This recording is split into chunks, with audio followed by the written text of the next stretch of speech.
Vamos lá, direto ao ponto com um tema fundamental para qualquer prova de português: tipologia textual. Entender a estrutura e, principalmente, a intenção de um texto é o que faz a gente interpretar os enunciados corretamente e, claro, garantir mais questões. Vamos decodificar juntos os principais tipos textuais que é preciso dominar. Imagina a primeira informação do dia, uma notícia. O objetivo aqui é um só: relatar um fato, um acontecimento. Este é um exemplo de texto que busca informar. Guarda bem essa intenção. Logo em seguida, uma receita. Repara só nos verbos, eles estão no imperativo. Acrescente, misture. A intenção aqui é dar uma ordem, uma instrução. Ou seja, é um texto que quer instruir. Depois, a gente vê uma previsão do tempo. O texto aponta para algo que ainda vai acontecer, usando palavras como possibilidade, previsão. A intenção é essa mesma: prever. E, por fim, um artigo de opinião.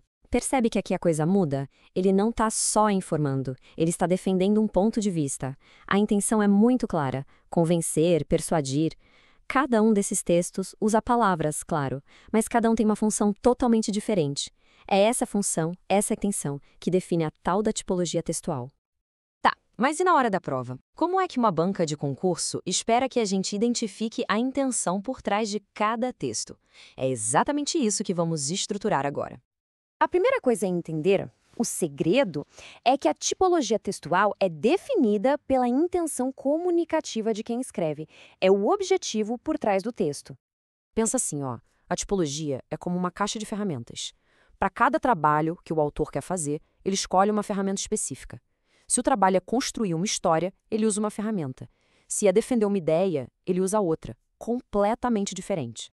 Estas aqui são as ferramentas essenciais, as tipologias que mais caem em prova. E para facilitar, vamos estudar elas em duplas, beleza? Primeiro, os tipos que representam a realidade, a narração e a descrição. Começando então pela dupla foto contra filme, que é a melhor maneira de visualizar a descrição e a narração. A dica de ouro para a prova é a seguinte: a descrição é uma foto. É uma cena parada, estática, sem passagem de tempo.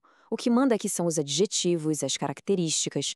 Já a narração é um filme. Ali sim existe uma sequência de fatos, uma linha do tempo com começo, meio e fim.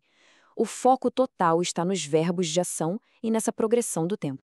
Olha só este exemplo de descrição. Casas coloridas, ruas estreitas, barcos de pesca balançam. Percebe? Não tem uma história rolando, não tem uma ação depois da outra. É só a pintura de uma cena, uma foto mesmo. A intenção é fazer com que a gente visualize aquele lugar. Agora, compara com a narração. Existe uma sequência muito clara de ações no tempo. Primeiro o encontrei, depois cumprimentou-me, aí sentou-se e falou. Isso é um filme, uma sucessão de eventos. Beleza, vamos para a próxima dupla, fatos contra argumentos. E aqui está uma das coisas que mais gera dúvida na hora da prova: diferenciar o texto expositivo do argumentativo. O texto expositivo tem uma missão só: informar, apresentar dados, explicar um conceito. Ele é objetivo, neutro, não dá opinião. É como um verbete dicionário ou uma notícia que só relata o fato. A intenção é unicamente expor. Já o texto argumentativo é diferente. Ele usa a informação para defender uma opinião, uma tese. A intenção aqui não é só informar, mas sim convencer. O autor se posiciona e usa argumentos para tentar persuadir quem está lendo. Um editorial de jornal, um artigo de opinião são exemplos clássicos. Tá, mas e aí? Na pressão da prova, como é que a gente diferencia um do outro rapidinho? A dica de ouro é se perguntar: o autor está tentando me convencer de alguma coisa? Se a resposta for sim, pode marcar que o texto é argumentativo. E por que essa dica funciona? A lógica é simples. Um texto expositivo apresenta fatos para a gente absorver. Agora, um texto argumentativo apresenta um raciocínio, uma linha de pensamento que a gente precisa acompanhar, avaliar. Por isso, ele exige mais. É preciso concordar ou discordar e não só receber informação. Certo. Agora vamos para um ponto crucial que as bancas amam usar para fazer pegadinha. A diferença é entre tipologia e gênero textual. E para nunca mais esquecer, vamos usar a analogia da planta contra o prédio. Pensa comigo, a tipologia é a planta do prédio.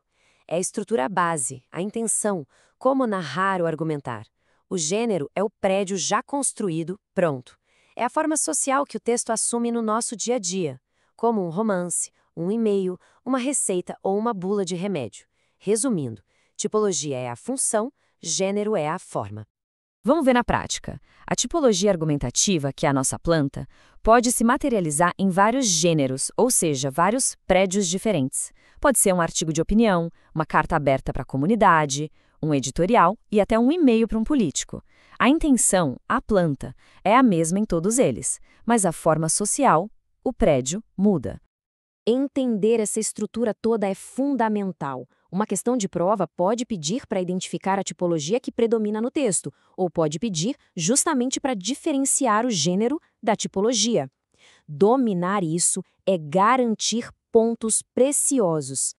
Como leitor para uma prova, com esse conhecimento, a gente consegue identificar na hora se o texto quer só informar ou se está tentando nos convencer de algo, o que muda totalmente a interpretação. E na hora de escrever uma redação, é saber escolher a ferramenta certa para cumprir exatamente o que a proposta pede, seja narrar um fato ou defender uma tese. Resumindo, dominar a tipologia textual é ter um mapa para interpretar qualquer texto que aparecer na prova. Com esses conceitos e com esses exemplos, a base para gabaritar questões sobre o tema está mais do que construída. Se gostou, curta e compartilhe este vídeo e se inscreva no canal Professor LLM, vídeos didáticos sobre os mais diversos assuntos.